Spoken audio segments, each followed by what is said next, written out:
আসুন চলুন আমার সাথে বেনারসের গঙ্গা ভ্রমণে। পৃথিবীর প্রাচীনতম লিভিং শহরে, যে শহরে মানুষের বসবাস প্রায় 3000 বছরেরও বেশি প্রাচীন সময় থেকে। এখান দিয়েই বয়ে চলেছেন মা গঙ্গা এবং তার ধার দিয়ে রয়েছে 84টি ঘাট। প্রত্যেকটি ঘাটই সাক্ষী রয়েছে সেই সুদীর্ঘ ইতিহাসের। এইবার বেনারসে ঘুরতে গিয়ে আমরাও ঘুরে দেখলাম এই সবকটি ঘাট। চলুন আপনাদেরও আমার লেন্স দিয়ে ধরা কিছু ছবি দেখাই। একদম বাঁ দিকে এটি হলো কাশী বিশ্বনাথ ঘাট। কাশী বিশ্বনাথ মন্দিরে যাওয়ার জন্য রাস্তা এখান দিয়েই গেছে। তার ঠিক পাশেই রয়েছে বিখ্যাত মণিকর্ণিকা ঘাট, যেখানে সেই অনন্তকাল ধরে জ্বলে আসছে চিতার আগুন। আমরা যারা ছুটি কাটাতে গেছি তাদের মনটাকে খানিকটা উদাসী করে দিল এই দৃশ্য। এই অন্তিম যবনিকা পতন কিন্তু সকলের জীবনেই আসবে, তাই এই দৃশ্য উদাস করলেও একটা ভারী গভীর শিক্ষা দেয়।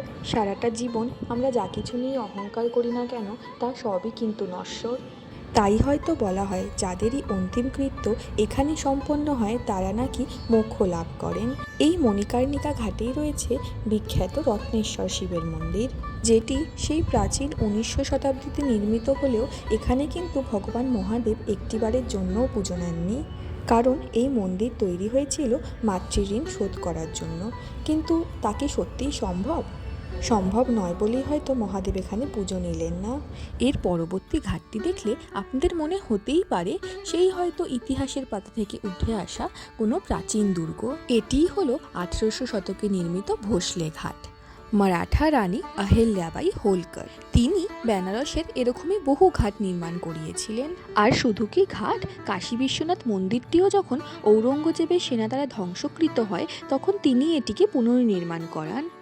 এখন আমরা যেই ঘাটের সামনে দিয়ে যাচ্ছি এটি হলো 64 ঘাট। এখানেই রয়েছে 64 দেবীর মন্দির। একে অনেকে 64 যোগিনী মন্দিরও বলে থাকেন।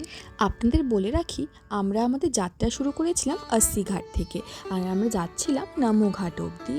আমরা আমাদের গঙ্গা ভ্রমণের জন্য বেছে নিয়েছিলাম শেয়ার্ড বোটকে, আর এখানেই আমাদের আলাপ হয়েছিল দুটি মিষ্টি বোনের সঙ্গে, যারা এখানকার স্থানীয় বাসিন্দা। ওই দেখুন, দেখতে দেখতে আমরা পৌঁছেও গেলাম আমাদের গন্তব্য নামো ঘাটে। এইবার বেনারসে গিয়ে আমাদের 3বার সৌভাগ্য হয়েছিল বোট রাইড করার, কিন্তু সত্যি বলছি প্রত্যেকবারই যেন মনে হচ্ছিল একটা গোটা ঘন্টা নিমিষেই শেষ হয়ে যাচ্ছিল। মনে মনে কাশী বিশ্বনাথকে জানালাম আবার যেন তিনি আমাদেরকে তার শহরে ডেকে আনে। চলুন তাহলে, খুব শিগগিরই আবার দেখা হচ্ছে। হর হর মহাদেব।